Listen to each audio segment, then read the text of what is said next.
할렐루야. 반갑습니다. 성도 여러분. 오늘 또 하나님의 말씀을 사모하는 마음으로 이 동영상을 통해 함께 묵상하고 기도하는 자리에 나오신 성도 여러분들을 주님의 이름으로 환영합니다. 오늘 우리가 함께 묵상하는 하나님의 말씀은 창세기 3장 14절부터 24절까지 말씀입니다. 오늘의 성경에서는 3장 1절부터 13절에서 본 뱀과 하와와 아담의 범죄에 대한 하나님의 심판이 기록되어 있습니다.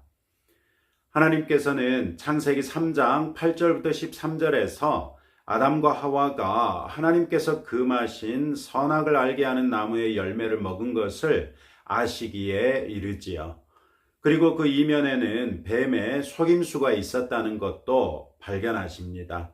오늘의 성경에서 14, 15절은 뱀에 대하여, 16절은 여자에 대하여, 그리고 17절부터 19절은 남자에 대하여 각각 하나님의 심판이 선언됩니다.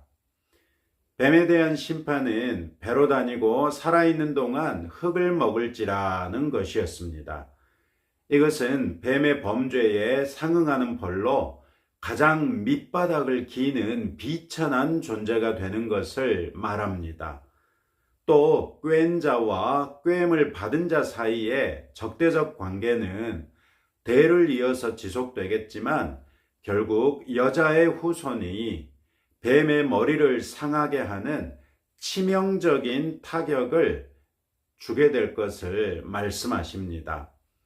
뱀은 사탄을 가리키는 한편 여자의 후손은 이사야서 7장 14절에서 예언한 대로 처녀가 성령으로 말미암아 잉태한 예수 그리스도를 가리키지요.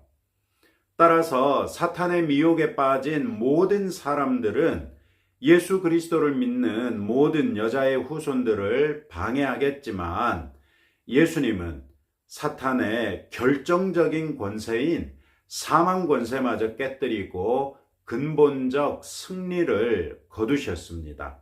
물론 그 근본적인 승리의 최종 성취는 종말의 때에 완성되겠지요.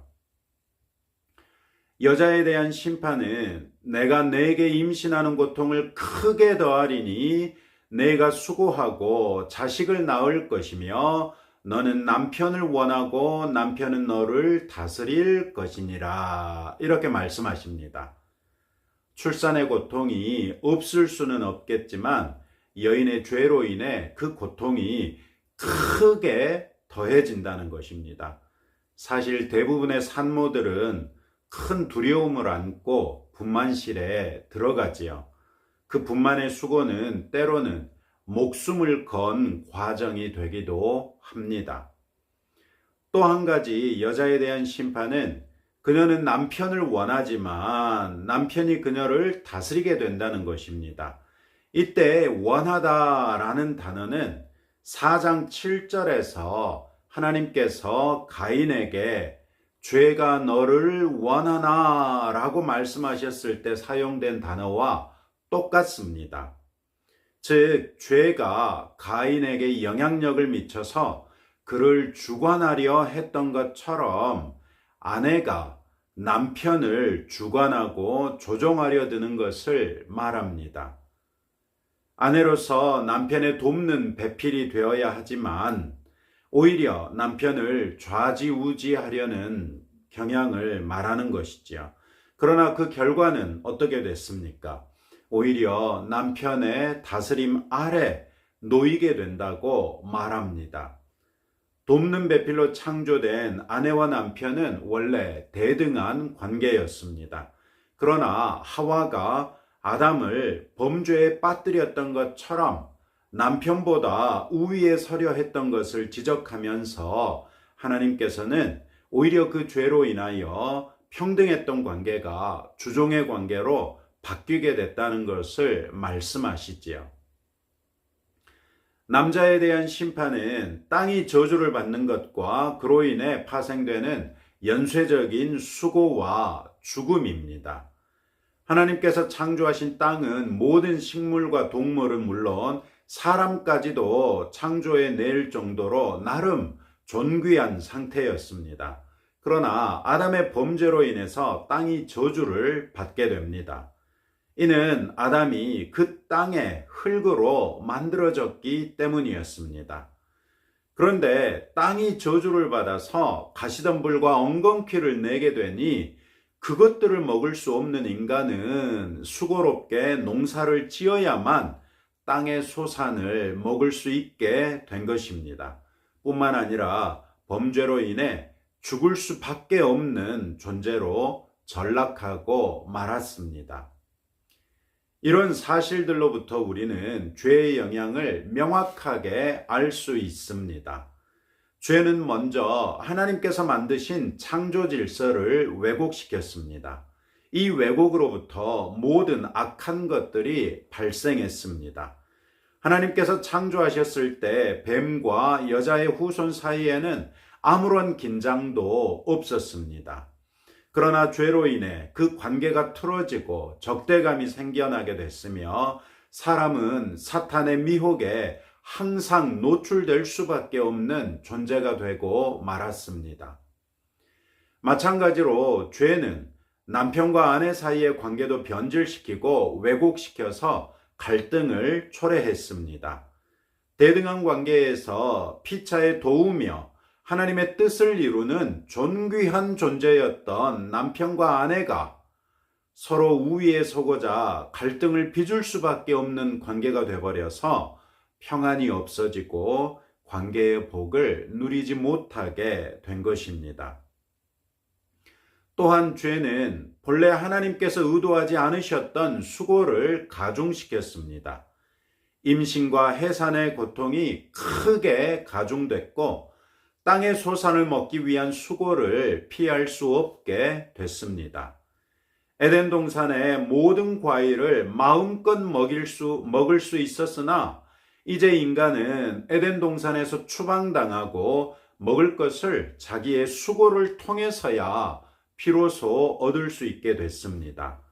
정작 중요한 것은 이 수고로 인하여 하나님과의 관계를 누릴 수 있는 시간이 그만큼 줄어들게 된 것입니다. 본디 하나님께서는 창조하신 후에 수시로 사람을 찾아오시고 그와 교제하시며 그것을 즐거워하셨습니다. 또한 하나님께서는 사람이 하나님의 말씀에 순종함으로 하나님을 영화롭게 하고 하나님을 즐거워하기를 원하셨습니다. 그러나 죄로 인하여 인간은 수고를 피할 수 없게 됐고 그만큼 하나님을 누릴 수 있는 시간을 잃어버리게 된 것이지요. 그러나 이런 모든 죄의 결과도 죄가 초래한 죽음에 비한다면 가볍다 할 수 있습니다. 하나님께서는 사람을 죄를 짓지 않을 수 있고 죽지 않을 수 있는 존재로 창조하셨으나 죄를 범함으로 인하여 이제는 죄를 범할 수밖에 없고 죽을 수밖에 없는 존재가 되고 말았습니다. 죽음은 우리의 영혼과 육신의 분리를 말하기도 하지만 그보다 더 궁극적으로는 하나님과의 영원한 분리를 가리킵니다. 죄는 이처럼 하나님의 은혜가 없었더라면 우리를 영원히 하나님으로부터 분리시키고 말았을 것입니다. 20절에서 아담은 그의 아내를 하와라고 불렀는데 그 이름의 뜻은 모든 산자의 어머니라는 뜻입니다. 이 이름은 매우 역설적입니다. 범죄하여 죽을 수밖에 없게 된 상태에서 아담은 자기 아내에게 모든 산자의 어머니라는 이름을 붙여준 것이지요. 이것은 사실을 말했다기보다는 간절한 소망을 그 이름에 담은 것이라고 볼 수 있습니다. 창세기 기자는 이렇게 아담이 하와에게 이름을 지어준 것에 바로 이어서 21절에 여호와 하나님이 아담과 그의 아내를 위하여 가죽옷을 지어 입히시니라 이렇게 말하고 있습니다. 이 두 구절이 연이어 일어나는 것을 보면 하와가 모든 산자의 어머니가 되는 것이 하나님께서 아담과 그의 아내에게 가죽옷을 지어 입히신 것과 연관되어 있다는 것을 시사하지요. 가죽옷을 지어 입히기 위해서는 불가피하게 짐승의 생명이 희생되어야만 했습니다. 그들이 처음 만들어 입었던 무화과 나무로 만든 것은 금방 말라 비틀어질 것이기 때문에 수시로 바꿔줘야만 했습니다. 이에 비해서 하나님께서 만들어주신 가죽옷은 나뭇잎에 비하면 훨씬 장시간 그들의 수치를 가려줄 수 있었던 것이지요. 하나님께서는 죄로 인하여 수치를 벗을 수 없었던 사람들에게 그들의 수치를 가릴 수 있도록 짐승을 희생시키시고 그들에게 가죽옷을 지어주신 것입니다. 20절, 21절은 결국 하나님의 은혜로만 죽을 수밖에 없는 인간이 산자가 될 수 있다는 것을 말씀하고 있는 것입니다. 이 말씀처럼 하나님께서는 죄인이 되어 죽을 수밖에 없는 사람을 그 사망 가운데 내버려 두지 않으셨습니다. 여자의 후손이신 예수 그리스도의 승리를 통해 그들을 구원하셨고 그들에게 영원한 생명을 허락하셨습니다. 이 은혜를 받은 자로서 하나님과 우리 주님 되신 예수님의 은혜를 늘 감사하는 성도가 되십시다. 22절부터 24절에는 하나님께서 인간을 에덴 동산에서 추방하시고 그들이 생명나무 열매를 먹지 못하도록 에덴 동산 동쪽에 그룹들과 두루 도는 불칼을 두어서 생명나무의 길을 지키게 하신 것을 말하고 있습니다. 생명나무 역시 에덴 동산에 있었다는 것이지요. 그리고 이 나무의 열매는 사람에게 영생을 가능케 하는 열매였던 것이지요. 사람이 범죄하지 않고 에덴 동산에서 추방당하지 않았더라면 언젠가는 그들이 먹을 수 있는 열매였다는 것입니다. 하나님의 말씀에 순종했다면 그로 인해서 생명나무의 열매를 하나님께로부터 상으로 받았을 것이고 영원히 하나님과 함께 살 수 있었을 것입니다. 그러나 그들은 이미 범죄해버렸습니다. 그리고 그렇게 범죄한 상태로 영생하게 되면 그것은 전혀 복이라고 할 수 없습니다. 죄로 인한 모든 결과들을 고스란히 겪으면서 영원히 사는 것이 어찌 복이 될 수 있습니까? 영원히 꺼지지 않는 유황불못에서 영원한 고통 중에 사는 것을 어떻게 복이라고 할 수 있겠습니까? 어떤 사람들은 하나님께서 죄를 범한 인간을 에덴 동산에서 추방시키시고 생명나무 열매를 먹지 못하게 하신 것을 지나치게 가혹한 처사 아닌가 이렇게 생각할 수도 있습니다. 그러나 실상은 죄인으로서 영생하는 것을 막으신 하나님의 은혜라는 것을 알 수 있게 되지요. 우리는 이런 사실들을 통해서 하나님께서 얼마나 은혜로운 분이신지 알 수 있습니다. 우리가 죄인으로서 영생하지 않도록 조치를 취하셨을 뿐만 아니라 그 죄로부터 자유케 될 수 있도록 여자의 후손 예수 그리스도를 예비하시고 그 안에서 우리의 모든 죄를 씻고 우리가 의인으로서 영생할 수 있는 기회를 주신 분이 여호와 우리 하나님이십니다. 이는 하나님께서 그렇게 하셔야 할 의무가 있는 것이 아니었음에도 불구하고 우리를 불쌍히 여기시고 우리에게 인자와 자비와 인애를 베푸사 우리를 구원하신 것을 말합니다. 그러니 은혜일 수밖에 없는 것이죠. 하나님의 은혜를 가볍게 여기지 마시고 늘 감사하며 그 은혜를 받은 자로서, 구원받은 자로서, 또 의롭고 복되게 된 그런 사람으로서 하루하루를 살아나가시는 저와 여러분 되시기를 주님의 이름으로 축복합니다. 그런 삶으로서 하나님을 찬양하며 영광 돌려드리는 복된 주의 자녀들이 되시기를 주님의 이름으로 축복합니다.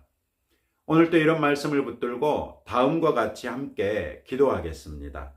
내 삶 속에 여전히 발견되는 죄의 영향력을 예수님의 이름으로 끊을 수 있도록, 또 나를 구원하셔서 영생을 누리게 하신 주님께 감사드리며 주의 은혜를 받은 자답게 살아갈 수 있도록, 또 하나님의 은혜를 가볍게 여기지 않고 하나님께 감사와 찬양을 돌리고 영광을 돌리는 성도가 될 수 있도록 하나님 앞에 기도하며 나아가십시다. 하나님 아버지, 감사합니다. 오늘 인간의 범죄로 인하여 어떤 결과가 초래되었는지를 함께 살폈습니다. 하나님의 창조 질서가 깨뜨려지고 왜곡됐으며, 그로 인하여 관계가 어그러지고 그 관계의 복을 누리지 못하며 오히려 갈등을 빚을 수밖에 없게 된 것과, 또한 우리가 수고를 피할 수 없을 뿐만 아니라 죽음을 피할 수 없는 존재가 되어버린 것도 함께 살폈습니다. 그럼에도 불구하고 하나님께서는 우리를 향하여 긍휼과 자비와 인애를 베푸사 우리를 구원하여 주시고, 우리가 영원히 살되 의인으로서, 복된 자로서 영원히 살 수 있는 길을 열어주신 것을 감사합니다. 하나님 아버지, 이제 이와 같은 은혜를 우리가 입었은즉 내 삶 속에 여전히 발견되는 죄의 영향력을 예수님의 이름으로 끊을 수 있도록 우리에게 담대하게 하시고 지혜롭게 하옵소서. 나를 구원하셔서 영생을 누리게 하신 주님께 감사드리며 주님의 은혜를 받은 자답게 살아가는 주의 자녀 되게 하시고, 하나님의 은혜를 가볍게 여기지 아니하고 하나님께 감사와 찬양을 돌리며 영광을 돌려드리는 주의 백성, 주의 자녀, 과연 하나님 나라의 백성 되게 하옵소서. 예수님 이름으로 기도합니다. 아멘. 오늘 하루 살아나가실 때에 문득문득 아이고 이것도 죄의 영향이구나 이렇게 깨달아지는 순간이 있을 때 그 즉시 회개 기도로서 그 죄를 떨어버리시는 저와 여러분 되시기를 주님의 이름으로 축복합니다.